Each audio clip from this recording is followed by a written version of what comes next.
Call it the big mess by the DCI ama uite jinsi utakavyo. Kisa na uchunguzi na upelelezi kuhusiana na kifo cha mwanamitindo na kifo cha binti mmoja wa miaka 20 ambaye anatambulikana kama Rita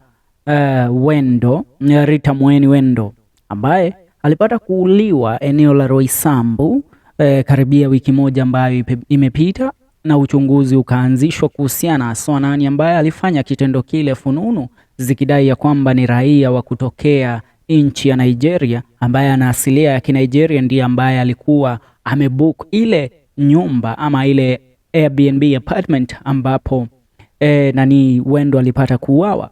But right now, kwa sababu unasema it's a big mess by the DCI, ni kulingana na uchunguzi ambao kwa sasa umeweza kuonyesha kwamba hawa watu hawakufanya makosa tu ya kumkamata mshukiwa ambaye hakuwa yeye, ila pia waliweza kupewa taarifa ambazo haziendani na yule ambaye ndiye mshukiwa mkuu wa mauaji haya. Ina maana gani?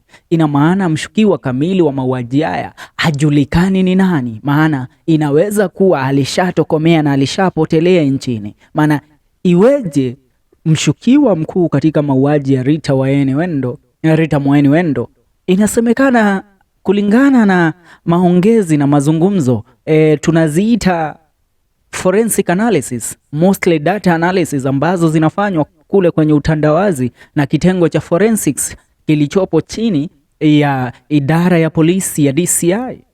Wanadai ya kwamba alikuwa hakizungumza na binti huyu kwa lugha ya Kiswahili. So swali ni je, asilia ya Kinigeria ilitoka wapi? Maana inaaminika aliongea Kiswahili tu kama Mkenya wa kawaida.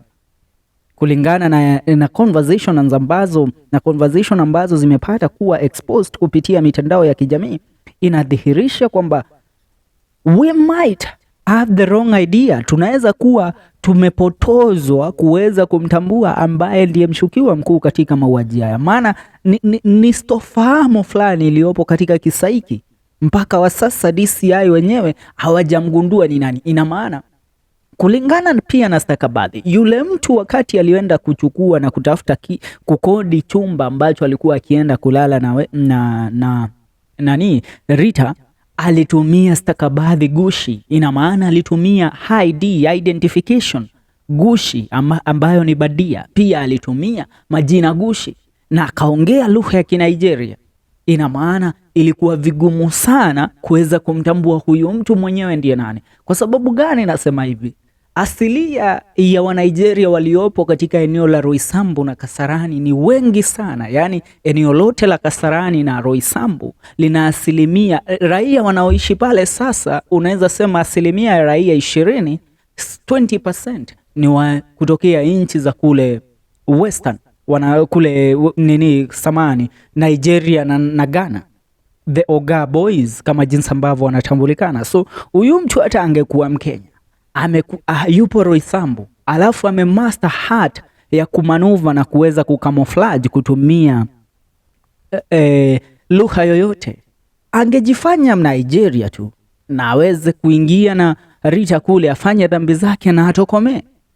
Sasa kulingana acha nikuletee uhondo kwa lugha ya King'enge, mtaniruhusu kidogo. A 20-year-old Rita Waeni Wendo, a 30-year student at Jomo Kenyatta University of Agricultural Technology, JKUAT, fell prey to an heinous crime that highlights the pressing safety concerns in the society. Rita, described as a role model and a bright young woman by her neighbors in Mukimwani village, Makueni County, met a gruesome head in a short stay apartment in Roysambu, Nairobi. Her body ilikuwa dismembered and it was discovered on January 14th, sending shock and grief not only through her community but also across the nation.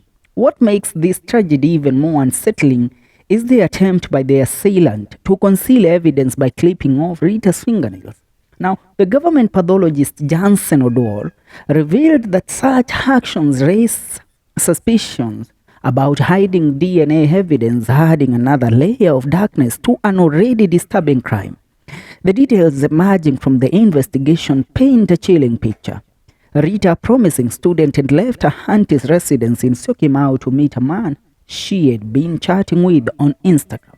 Now, witnesses in the murder probe of a female university student at an apartment in Roysambu, Nairobi, say the killer spoke in Swahili when he interacted with them.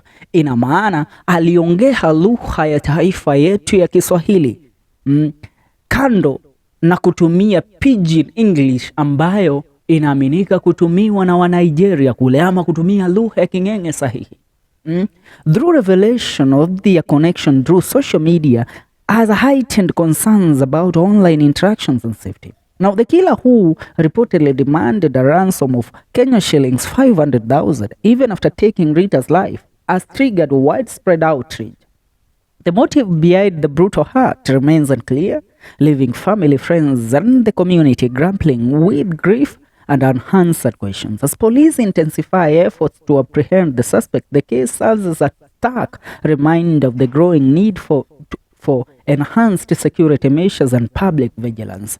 Now, kulingana na Tuko, investigators who got access to the duo's Instagram conversation established that the man preferred to engage the lady specifically on the platform instead of phone calls to avoid being traced.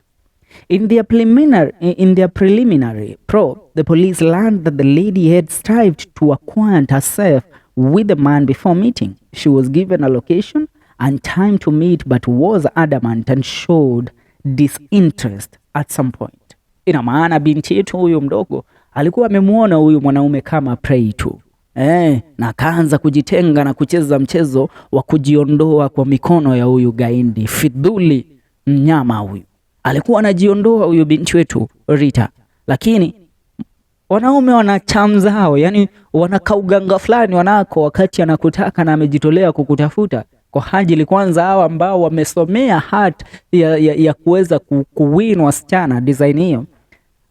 At the end of the day alipata kumconvince Rita na Rita akaamua kukutana naye. Now, the shocking nature of Rita Waeni's fate underscores the urgency to address safety concerns and collaborative work towards a society where such gruesome crimes are prevented and lives are safeguarded.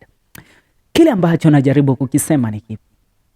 Kulingana na uchunguzi wa sasa ambao walikuwa mashahidi na waliomuona Rita pamoja na yule jamaa, wanadai ya kwamba jamaa aliongea lugha ya Kiswahili, kilugha ya Kiswahili, alitumia Kiswahili ambacho amna accent yoyote ya kudhihirisha anatoka Nigeria ama anatoka nchi jirani yoyote. Anaongea Kiswahili kama jinsi ambavyo tukizungumza sisi hapa nchini kama wa Kenya. So ina maana tulipewa wrong information. Hata maafisa wa polisi kwenda kufanya uchunguzi walipatiwa information ambayo sio sahihi, walipatiwa information wrong.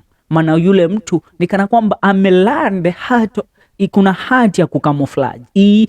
Unaelewa, kama wapelelezi ama wachunguzaji aswa wale wanafanya na mataifa makubwa. Ukiongelea upelelezi na zungumzia wapelelezi kutokea kama nchi ya Israeli, the Mossad, lazima ujue lugha karibu 7 ndipo uweze kukabidhiwa cheti cha kufikia cheo cha kuwa intelligence agent. Yani uwe asset ya kuaminika kwa Mossad, ambayo ni one of the greatest intelligence system in the world kutokea Israeli.